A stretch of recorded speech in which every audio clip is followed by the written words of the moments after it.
I don't understand, Charlotte. Are you crying? What's wrong? David, who climbed the stairs to the 5th floor, stared puzzledly at the girl, who was sitting right on the dirty landing between the 3rd and 4th floors. Charlotte's apartment was on the 4th floor, but she obviously wasn't going there. David had known the girl since they were children, 5 years apart, and he had always treated her like a minor until they were older. He knew that Charlotte was getting married. The whole entryway was gossiping about it, but his neighbor's behavior surprised him. A beautiful paper bag from the bridal salon was lying on the floor next to the girl, a veil and white artificial flowers sticking out of it. Charlotte looked at the man with tears streaming down her face and said hello with a sad smile. "Hi, David. How are you?" "I'm fine, but why are you crying?" asked David cautiously. "What's wrong? Is there anything I can do to help?" "That's unlikely," Charlotte replied quietly. "My fiancé left me, and I'm only 2 weeks away from my wedding." "What? That's news." David sat down next to Charlotte and put his arm around her shoulders. "Don't cry. You're a smart, good-looking girl, a beauty you can't take your eyes off.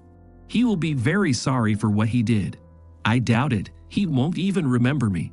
And me, how will I look in front of my parents? I'm 28 years old, and I'm still not married. They'll laugh at me. I don't even want to live because of this," the girl said, sobbing. David looked at her strangely.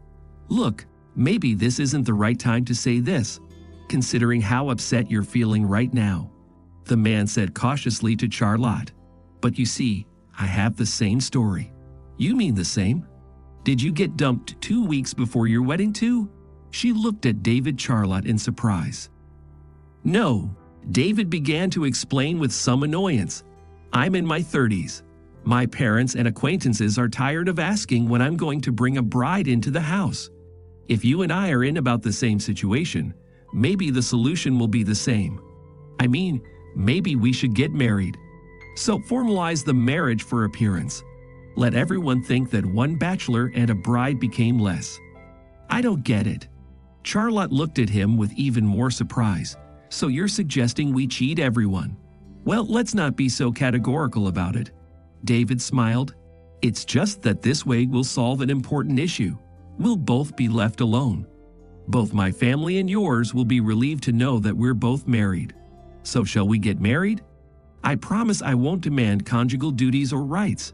David held back just in time to say that he never planned to start a family. Charlotte was a girl of modesty and judgment, so much so that he could judge from her behavior. She did not get into scandals. No one accused her of indecent behavior, though the grandmothers at the front door were always aware of what was going on. Charlotte looked at him with an expression of distrust, and the man realized that he had to give her time to think it over. "Look, if we got married, there would be a lot of advantages. First, we are perfectly matched in age.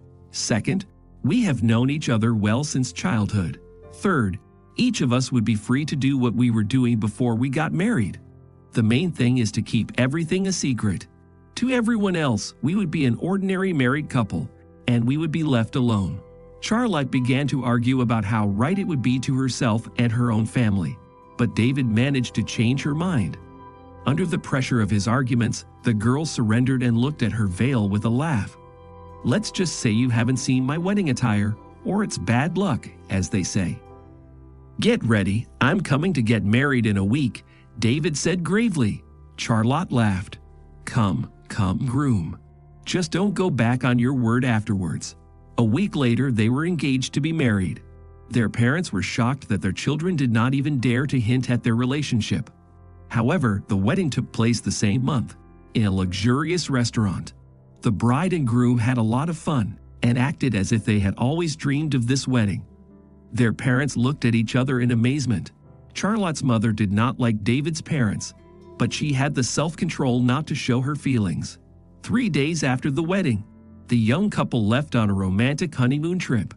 It was difficult for the man to decide to take such a step as marriage.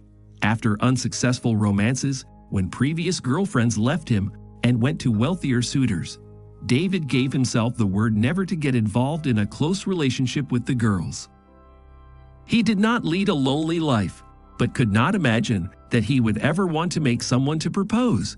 His own impulse toward Charlotte surprised him. He too, when he was in the same situation as Charlotte, he was about to propose marriage to his beloved, but she beat him to it and proposed to part. After a while, David found out that she had married some banker. Since then, he has not had a serious relationship with any girl. But now Charlotte was beside him, acting like a real newlywed. The only difference was that David slept in the next room on the couch while Charlotte rested on the huge double bed. The man sometimes wanted to burst into her bedroom in the middle of the night and demand to perform conjugal duties just to see how Charlotte would react. But she looked at him in such a way that all desire to arrange tests immediately disappeared. Many men looked at the couple with interest and curiosity, complimenting the newlywed. Charlotte was unusually good when she laughed infectiously. David, in order to hear her laugh, began to say all sorts of nonsense, but he tried to observe the limits of decency so that his jokes did not sound too provocative. David began to catch himself being moved by Charlotte's presence. The way she smiled, the way her eyes sparkled when she told or listened to something interesting, the way she happily jumped into the water and swam cheerfully beside him and asked him to hold her so she wouldn't drown. And when David had an unfortunate fall and slightly stretched the muscles on his back, the girl herself offered to give him a massage. And she did it according to all the rules. First, she warmed up all the muscles. Then she applied oil and very skillfully worked every muscle. While she was busy massaging, David saw her reflection in the mirror. Charlotte's face was very focused. She frowned sweetly when she had to make an effort. There was something special and familiar about her that couldn't be explained in words. The thought flashed through the man's mind that he had given his word in vain not to act like a spouse. She acted very calmly and friendly. David sometimes wished he could ask her directly. Did she like him even a little bit? Did he have a chance to get a sign from her that something more than a mere fictitious marriage was possible between them? One day, David, when Charlotte did not want to go down to the bar, went there alone. He immediately noticed a slender lady with very feminine forms sitting boredly near the bar. The man sat down carelessly next to her and nodded to the bartender. "Good afternoon. A cold beer, please." "Wow!" The stranger's mocking voice was heard. David turned to her. The girl was sipping her cocktail and smiling enigmatically. They got to talking, and a plan matured in the man's mind. David began to appear frequently in the company of his new acquaintance, Holly, who had come to spend her vacation here. Near Holly, because of her flamboyant appearance, almost all the time there were men, and David was no exception. Not ashamed of Charlotte's presence, he flirted with the girl, allowing himself a few risky jokes and gestures. For example, he could kiss a girl not on the cheek, but on the lips, or pretend to do so as a sign of greeting. On the beach, he was sure to compliment her luxurious figure, offering his services as an experienced masseur. Charlotte continued to behave as if nothing had happened, and David thought with disappointment that he had failed to shake his wife's feelings. And one day, when the man came to the room, he found Charlotte packing her suitcase. The girl was folding her things with a determined look, clenched in her jaw. When David appeared on the doorstep and stared at her in surprise, he asked her a question. "What's going on here?" Charlotte, without looking in his direction, answered, "You know, David, you and I have a fake marriage anyway, so let's not drag it out for 6 months to keep cheating the rest of us. I'll go back and file for divorce, citing my husband's adultery as the reason. Usually they look at it sympathetically and will get a quick divorce." David began to come to his senses. "Charlotte, but it doesn't work that way. You and I are on our honeymoon here. We're doing fine.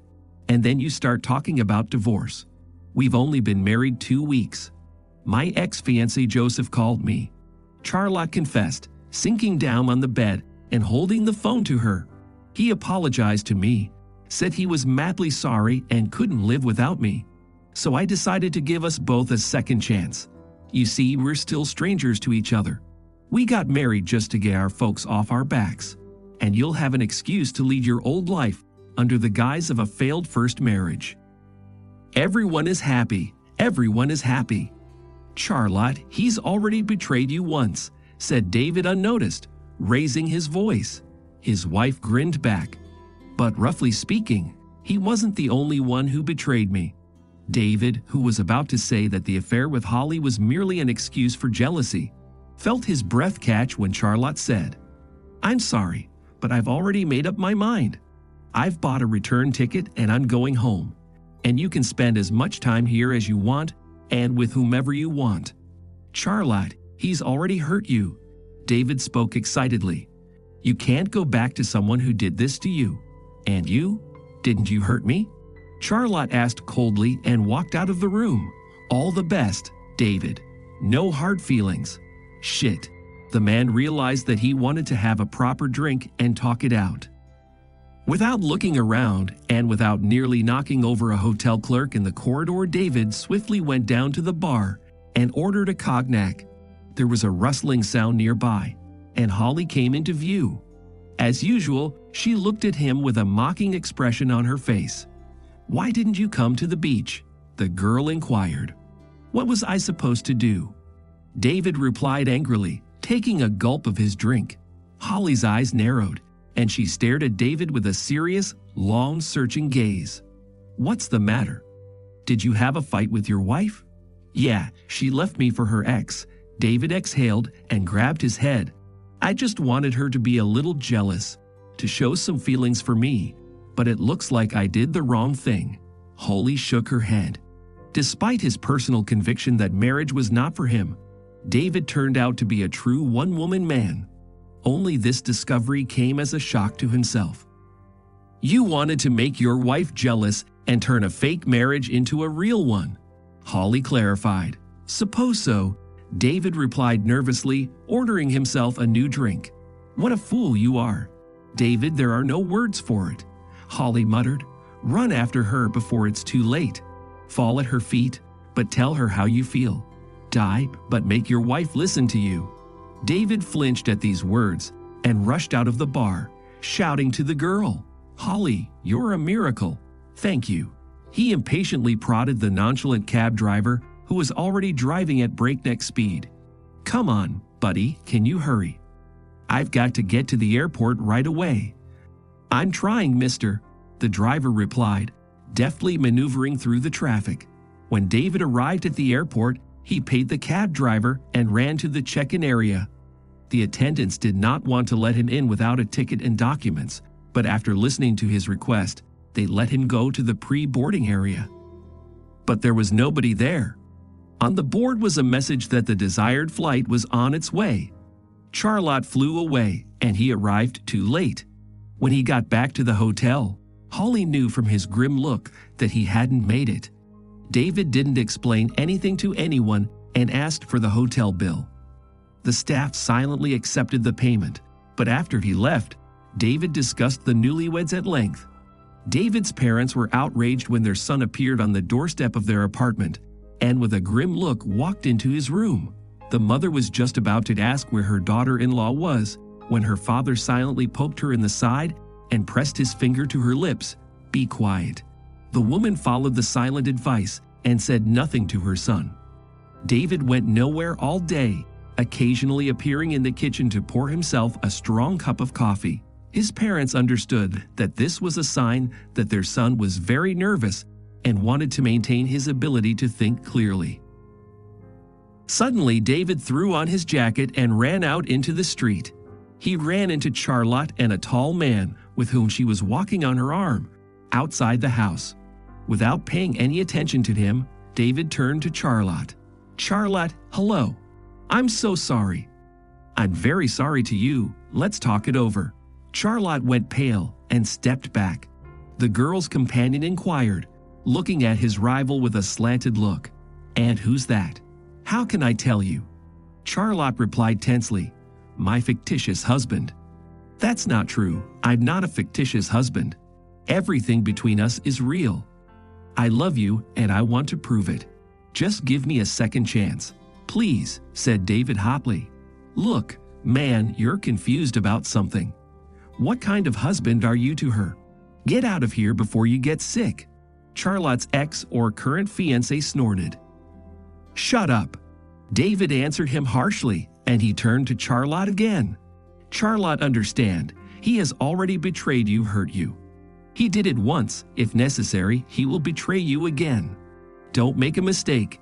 Give us a chance to be happy with each other. I care about you very much. Yes, I've seen how much you care about me, the girl replied coldly. I care how you feel about me. Moreover, I want to be your husband for real, so that everything between us would be like in a normal family.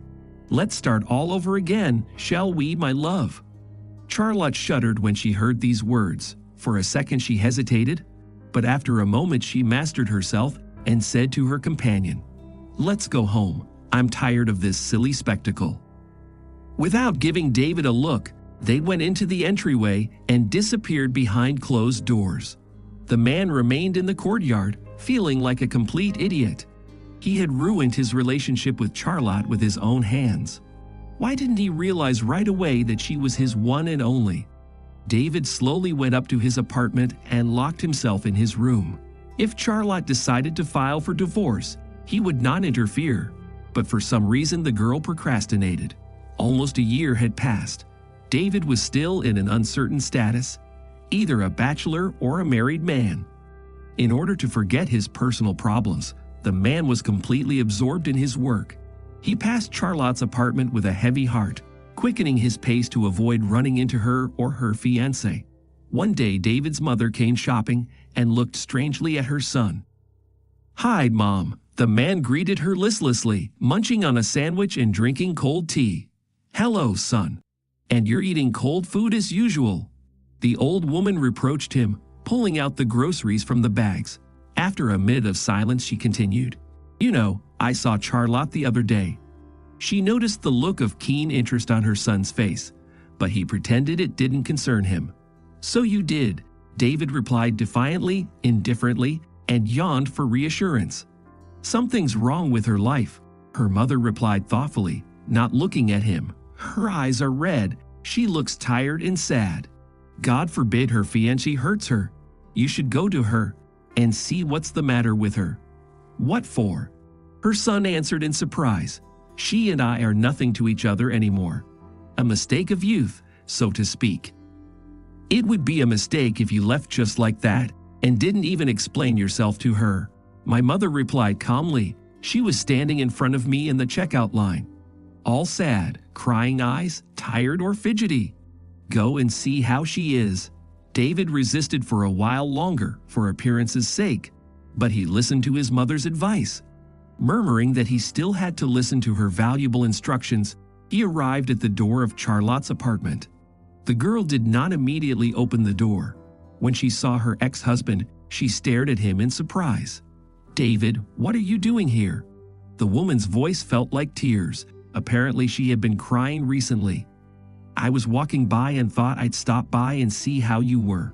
It's been a long time since you've been in the yard, said David hesitantly. Despite her tears and depressed mood, Charlotte was very pretty. Her lips were slightly swollen, her cheeks rosy. She seemed so defenseless and desirable. May I come in? I'd hate to stand in the doorway, the man asked. Of course, come in. David found himself in the hallway, which was somewhat dark, but very cozy and clean. The girl took a step back and looked at him blankly. Charlotte, have you been crying again? David somehow found it painful to look at her tears. He stepped closer to her and gently touched her face with his hand. Why are you crying? Has someone hurt you? There you go again. Charlotte grinned grimly. Why does everyone think I'm so easily offended? I'm sorry. I didn't mean anything by it. David was embarrassed. He didn't want to leave her, despite her repulsive mood. Suddenly, Charlotte sobbed so hard that David was speechless for a while. I'm so tired, David, she whispered, very tired of being alone. But I don't want to be with those who made me suffer. Do you understand? I acted like the last fool, David muttered, taking Charlotte's hand. I never thought I could fall in love with someone like that, especially with a girl I thought most of my life was just an ordinary roommate. It happens, doesn't it? Do you love me? Charlotte's eyes grew huge. David kept his burning gaze on her face. I love you madly. I can't live without you. Not a day goes by that I don't think about you." Charlotte looked at him like no one had ever looked at her before. David felt elated. Afraid to believe his happiness, he gently touched his lips to the girl's and froze when she responded to his kiss. The man carefully picked Charlotte up in his arms and carried her into the bedroom in his arms like the greatest jewel of all. Her head was like a fog. Her heart was pounding furiously. Every reciprocal word or action of Charlotte's awakened in him a whole range of feelings that made him dizzy. David pulled the girl against him and lightly touched the top of her head with his lips. He breathed in the scent of her fragrant, lush hair. "I still can't believe we're really married," he whispered. Charlotte smiled back. "Honestly, I can't believe it either." As they lay in bed and snuggled together, the lovers excitedly shared their thoughts and feelings. "You know, when I saw you with that Holly girl, I didn't want to live," she confessed. Charlotte admitted, "especially when you were dancing with her or when you were rubbing cream on her back on the beach. I wanted to strangle you both at that moment." "Even so?" David looked at her in surprise. "Yeah, and then I thought, why don't I return the favor to you? I thought that if you saw me with my ex, you'd, I don't know, start fighting for me. And all you did was stand there quietly as I left with him. At that moment, I wanted so badly to fall away and never see you ever again," Charlotte muttered. "I felt the same way," David whispered, kissing Charlotte on the exposed shoulder. "I wanted to run away from you because I was scared. I thought my feelings for my ex were very strong, but after our wedding, when we went on the trip, everything changed. I was scared that I was starting to fall in love with you, although we had agreed that there would be nothing like that between us. I'm sorry, David, I did something stupid." "What are you talking about?" "You can't run away from yourself." Charlotte smiled. "No matter how much I convinced myself that I was doing everything right, that you betrayed me first. I felt like I couldn't see anyone else around me, and I didn't need anyone else." David froze, because every word of hers described exactly what he was feeling and thinking at that moment. "And my ex, when I told him it was over between us, he just yelled a little for show and left. He said he didn't need me like that, sick in the head." "Yes, our story is not a typical case," David agreed. "Then what should we do?" thought Charlotte. David pretended to think about it, and then began to list. "First of all, you and I are going to move back in together. You want to move in with me? I have my own apartment. I recently finished repairs there. If you want, we can stay here. Secondly, we need to get to know each other better. See each other through different eyes, so to speak. Now we are not just roommates, but spouses." Charlotte looked at him with shining eyes and smiled. There was a peculiar relaxation and sincerity about her as she rested her head on David's chest. "Yes, David, you and I certainly won't be bored. We could make a TV series or a psychiatry textbook on how to go crazy with jealousy and get your sanity back." All right, everyone's presentations are done. Nick, the manager, said as he tried to move the discussion forward. "Excuse me, I haven't. I recently found out something." Nick interrupted me and began to speak. "There's apparently someone in this department who didn't graduate high school and is just a part-timer. Meetings should be for employees only." "Absolutely right." His lackey, Mike, of course, agreed with Nick. "I'm leaving." After leaving the meeting room, I started to shut down my computer. I noticed that an email had arrived, not in my personal inbox, but in the company's shared email. Thinking, there's no point in speaking up, no one will listen, I went home quietly. The next day, I heard a commotion from Nick's desk. He was staring at his computer screen, his face pale. "Nick, is something wrong?" Mike looked at the screen with him. And he turned even paler than Nick. Why is he so angry? Knowing the reason for Mike's distress, I thought to myself, serves them right. My name is Adam. My mother passed away when I was in the 9th grade, and I was raised by my father. Well, you could hardly call it being raised. After my mother passed, my father changed. He drowned his sorrows in alcohol, and though he still went to work, he squandered our living expenses on horse racing. Because of that, I had to start working part-time as soon as I entered high school. Every month, I went to the convenience store with bills in hand that couldn't be auto-deducted from my father's account. Even though I endured it because I didn't want to be alone, I reached my limit in my second year of high school and dropped out. I found a live-in job at a distant inn. Thank you for everything. The day I left home, my father, still staring at the TV, spoke. Take care. That was our last conversation. Back then, 18 wasn't the age of majority, so I needed my father's permission to work, and I couldn't hide my place of employment. Yet, my father never visited me even once. I kept working just to survive, and before I knew it, I was 42. Years of hard work paid off, and I was transferred to the headquarters. I was thrilled to be recognized by the company, as I thought I'd be working in the field until retirement due to my lack of formal education. Listen up. Our work can change the future of our employees. Don't drag us down. On my first day after the transfer, Nick, dressed in an expensive suit, spoke sternly. There was a reason for this. Our inn was located in a prominent tourist destination, known so well that everyone in the state could sing its commercial jingle.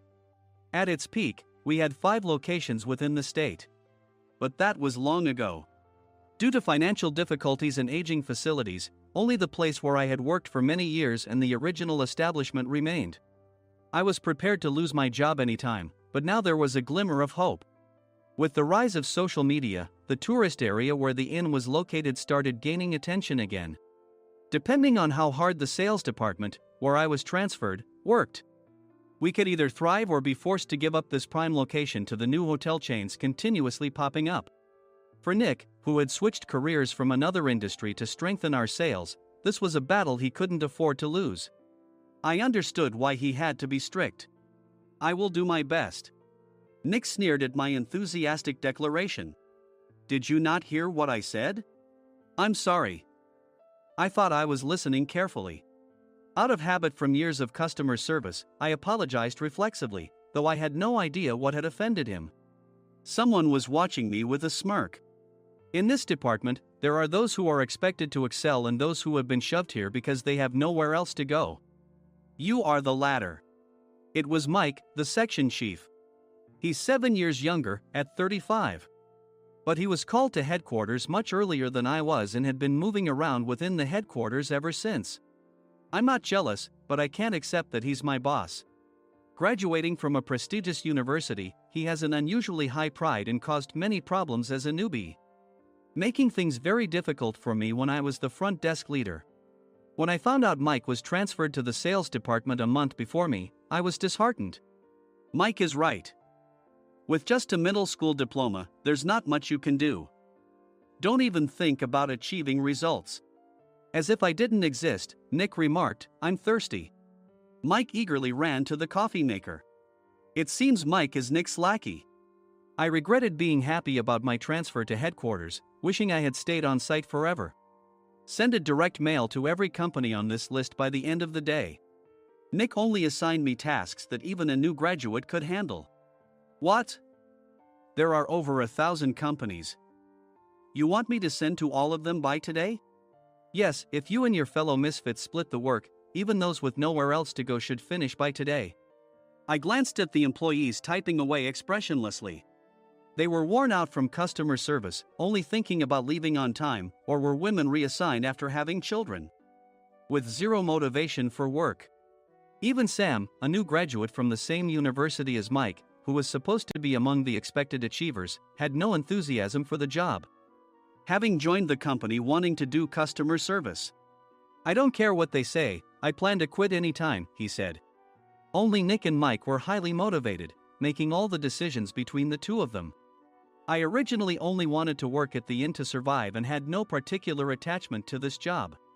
I swallowed my words, thinking I had no right to reprimand them. About a month after the transfer, Nick told us with a frustrated look. To commemorate the 50th anniversary, we've decided to create a plan exclusive for one group per day. Originally, Mike and I were supposed to come up with it, but our president, Mr. Thompson, insists on hearing everyone's opinions. So, you all get a chance. As Nick explained, Mike began handing out prints. Make sure not to embarrass Nick. If your ideas are half-baked, you'll have to redo them. It seemed that they had printed his handwritten notes by Mr. Thompson, which included several questions and a section for free responses. It made sense why Nick had to seek our input, given that all responses had to be submitted to Mr. Thompson. We were given a week to think about it, and a meeting was scheduled to compile our ideas. My plan is to let guests enjoy both the old and modern America. Nick began the presentations. Guests would watch a master confectioner at a nearby traditional sweet shop make sweets in front of them. The welcome drink would be premium tea in a bottle. Nick's plan was certainly attractive. After his presentation, Nick called on us to present in the order we were seated. Just as I stood up for my turn. "All right, everyone's presentations are done." "Excuse me, I haven't. I recently found out something." Nick interrupted me. "There's someone in this department who didn't graduate high school and is just a part-timer." He was likely talking about me. I joined the company as a part-timer and was made a full-time employee when I turned 20. That was 20 years ago, so Nick and Mike probably had no chance to know until recently. Meetings should be for employees only. Absolutely right. After that, Nick kept creating opportunities to solicit everyone's opinions, purposefully excluding me from speaking. The meeting unexpectedly heated up and went past the scheduled end time. A few people asked to leave, and the discussion continued with the remaining few. "Still here?" Normally, you'd leave in that situation. Though I had no attachment to the job initially, hearing kind words from customers made me want to make them happier. For someone like me, with nowhere to go, the inn was my home and customer service was my life. I felt pathetic about my current self. "I'm leaving." I left the conference room and started shutting down my computer. I noticed an email had arrived, not in my personal inbox, but in the company's shared email.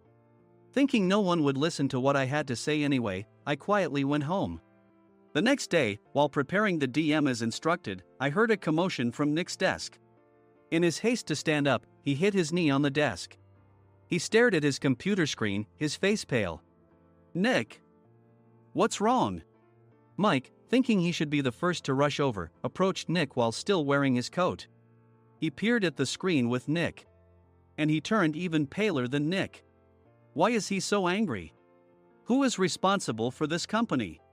Nick, more irritated than ever, asked, and Mike answered without checking. Probably Sam. Sam wasn't there because he was attending a morning training session for new hires. Nick gave up on getting angry and returned his gaze to the screen. They were looking at an email that arrived right after the end of the working day yesterday. Apparently, no one, including me, had checked it before leaving. The email was from a large company that used us for their annual employee trips. The president and executives of that company also frequently used our services personally. President of the company, Mr. Mason himself, had declared that neither he nor his company would ever use our services again. Well, some companies cancel their employee trips or stop using our services due to financial struggles. Let's just move on. Mike kept wiping the sweat from his forehead with a handkerchief. Knowing why Mike was so agitated, I quietly watched their interaction. Do you know how much revenue we get from that company? We can find other guests to fill the rooms, but we'll lose the banquet costs, gift shop revenue, rental car fees, and more. Moreover, the gifts were supposed to be prepared by the traditional confectionery shop involved in Nick's proposed plan. If it's known that we incurred such a huge loss at this critical time, Nick's position in the company would be jeopardized. Nick took a deep breath, seemingly trying to calm himself. All right, Mike. Go to New York right now and apologize to Mr. Mason. What? You're coming with me, right? I have urgent work to do. I trust you, which is why I'm entrusting this to you. Please. Mike, believing Nick's sincerity, agreed with a determined look on his face, saying, yes. That's Nick for you. Even if Mike went to apologize, Nick would shift all the blame onto him if the client didn't change their mind. Well, it was Mike's fault to begin with, so it served him right. About 3 hours later, Sam answered a call from somewhere and repeatedly apologized, saying, I'm very sorry. Everyone watched to see what was happening. After ending the call, he informed Nick with a weary tone. When Mike arrived at the client's company, he only made things worse, further infuriating Mr. Mason. He was demanding, get his boss here immediately. It was no wonder Sam was exhausted, dealing with such a call right after returning from training. What is that idiot doing? All right, Adam, you're coming with me. If sacrificing Mike didn't work, then I must be next. Normally, I'd want to refuse at all costs, but I saw an opportunity in this situation. If I can be of assistance, I'd be happy to join you. I immediately followed Nick, and we flew to New York. When we introduced ourselves at the reception, it became clear how serious the situation was, as the receptionist personally escorted us to the president's office. Angry voices leaked through the door, making both Nick and me uneasy. Excuse me. I'm Nick, the supervisor. I understand my subordinate has caused you trouble, and I deeply apologize. Nick, with his experience in the corporate world, knew enough to offer an apology before excuses. However, his customer service skills left much to be desired. I sighed as I saw Mike trembling like a small dog in the corner of the room. What kind of training are you giving your subordinates? Mr. Mason glared at Nick with a red face.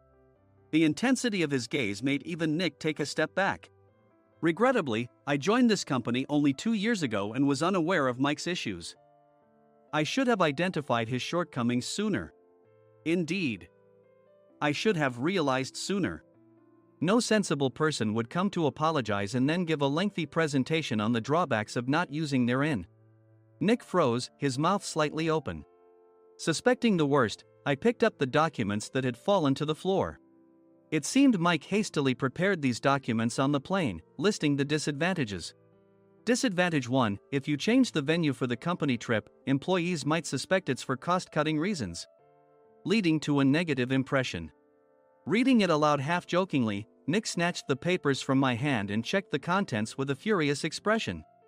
Among the stack of documents was a receipt from a nearby convenience store's copy machine. I felt a pang of dread, hoping he hadn't shown the receipt as well. What do you think he said when I asked what kind of nerve he had to do this? I'm very sorry. Faced with the dire situation, Nick must have thought there was nothing left to do but apologize. In a voice smaller than I'd ever heard from him, he uttered words of apology. He said, "I'm a Harvard graduate. I don't believe I said anything wrong." Mike! What have you done? Forgetting his plan to pin the blame on Mike, Nick yelled loudly, even in front of Mr. Mason. I didn't do anything wrong. You're still saying that? Look at him. Mike pointed at me with a shaking hand. I was assigned to headquarters in my 20s and now I'm a section chief. This guy only made it to headquarters at 42. Everything I've done proves I was right. So why are we losing the contract? Having said his piece, Mike collapsed to the floor. Of course. You were sent there because you had nowhere else to go.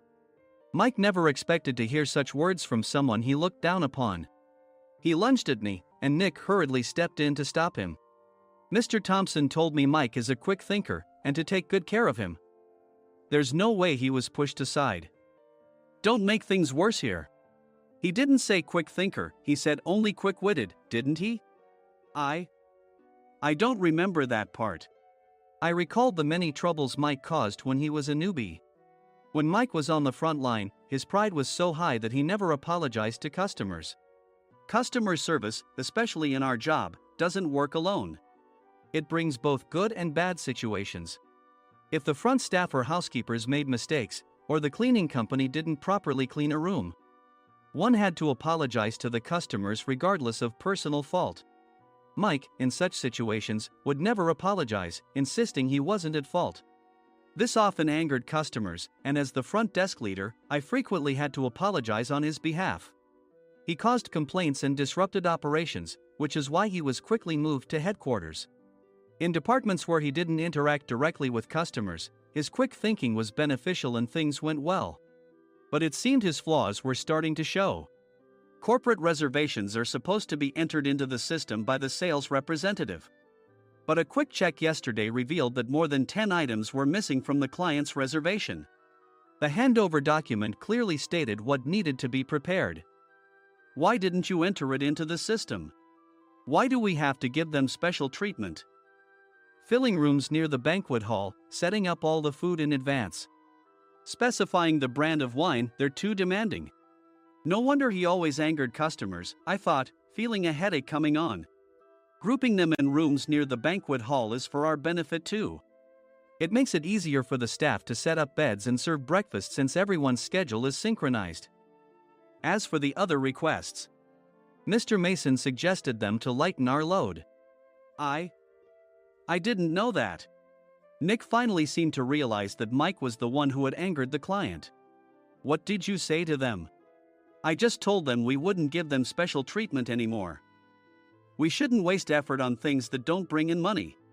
I was utterly exasperated at his lack of understanding of customer service. Of course, we shouldn't comply with unreasonable demands. But carrying over successful practices from past stays makes customers feel remembered and enhances their experience. Good memories encourage repeat visits. That's part of our job. I looked down at Mike, who was sitting on the floor. In our job, nothing is a waste. Mr. Thompson likely moved you to the sales department, hoping you'd finally understand this. How do you think he feels now that you've failed to meet his expectations? Mike, tears in his eyes, fled the president's office. I was amazed he still hadn't apologized.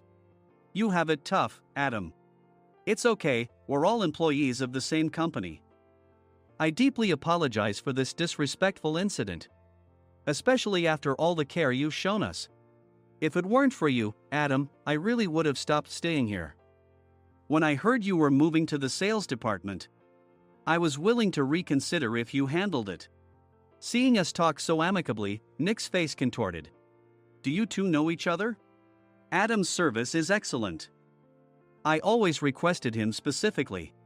Normally, we don't accept specific staff requests, but we made an exception for Mr. Mason, adjusting my shifts accordingly. He had personally stayed at our hotel just before my transfer, and during casual conversation, I mentioned, I'm moving to the sales department soon. If I hadn't told him then, things could have been much worse. Please continue to take care of us. I look forward to it. On the return flight, Nick awkwardly offered me a can of beer. It's still working hours. Of course, I had no intention of forgiving him for a single beer. Nick might try to pin everything on Mike and avoid any consequences. While pondering this, a startling fact came to light. Nick, the tea bottles for the plan have arrived. I handed Nick a bottle labeled with our inn's name.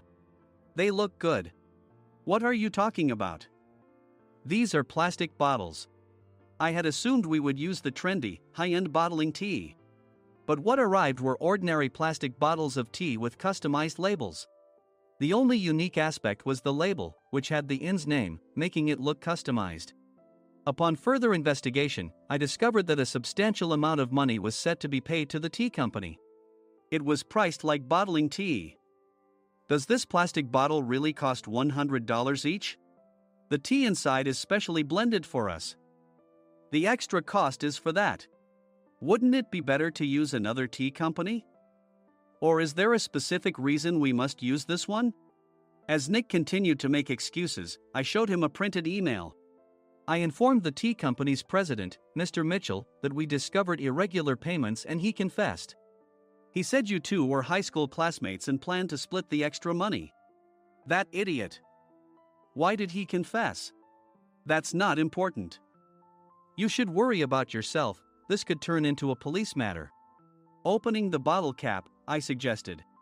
How about calming down with this tea? It supposedly has a relaxing effect. Nick drank the tea frantically.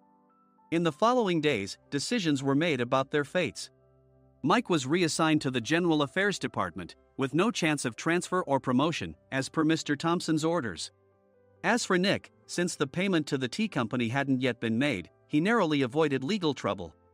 Instead, he was encouraged to leave the company, and to avoid further complications, Nick submitted his resignation. Rumor has it that connections between HR departments have made it difficult for him to find new employment. Even though it was good to have those two gone, something unexpected happened in the sales department. Everyone became motivated and united in refining the 50th anniversary plan. In the end, my plan was adopted. We collaborated with the Tourist Information Center to provide personalized guides. The plan, tailored to the number of guests, was truly special for the 50th anniversary. Hey, is Adam's family coming to stay? I immediately booked that special plan for my family. Sam noticed it on the reservation list and quickly picked up on it. Yes, I'm inviting my father. That's great. I might invite my parents too. I lacked the courage to face my father just as Adam. But here, with the confidence Mr. Mason praised, I felt ready. The 50th anniversary plan was a perfect opportunity to reconnect with my father. I hoped to bring back the days when we could laugh together as we once did.